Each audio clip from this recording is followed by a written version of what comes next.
আসসালামু আলাইকুম। আশা করি সবাই ভালো আছেন। আজকে আবার এসে গেলাম একটা নতুন ভিডিও নিয়ে। এই ভিডিওতে আমি মেইনলি আলোচনা করব যে অনেক সময় খামারে মুরগির পেটে পানি জমে আর গাউটের সমস্যা হয়। এই সমস্যাগুলো সমাধানের জন্য প্রত্যেকবারই আমরা কোনো না কোনো মেডিসিন ব্যবহার করি। তো এই মুরগির আগের চালানে আমি আমার মুরগির জন্য একটা মেডিসিন ব্যবহার করেছিলাম। এই মেডিসিনটা ব্যবহার করার ফলে বিশ্বাস করেন সেই খামারে সেই চালানের খামারের চালানে আমার মুরগির পেটে পানি জমা এরকম কোনো মুরগি আমি পাইনি। হয়তো কোনো মুরগির সমস্যা হতে পারে, কিন্তু আমি ওই চালানে মুরগিতে পেটে পানি জমা জনিত কোনো সমস্যা পাইনি।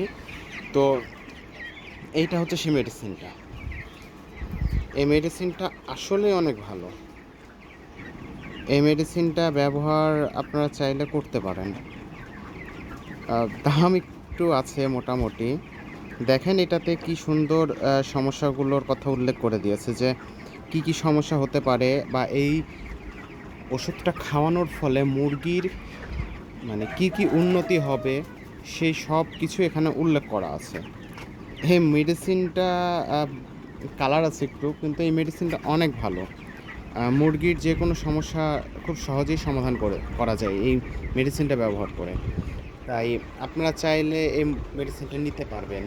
অনেক সময় পানির অভাব বা নানা রকম কারণে গাউটের সমস্যা হয়, পেটে পানি জমে। এই পানি জমাগুলো রোধ করতে মেনলি এইটা ব্যবহার করা হয়। আমরা খামারে এটা 2 লিটারে 1 মিলি হিসেবে ব্যবহার করি।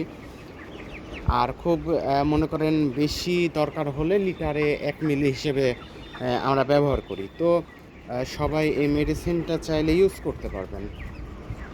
এটা আমি আপাতত খামারে প্রায় সময়তেই ইউজ করি এবং রেখে দিই। তো সবাই দোয়া রাখবেন। আসসালামু আলাইকুম।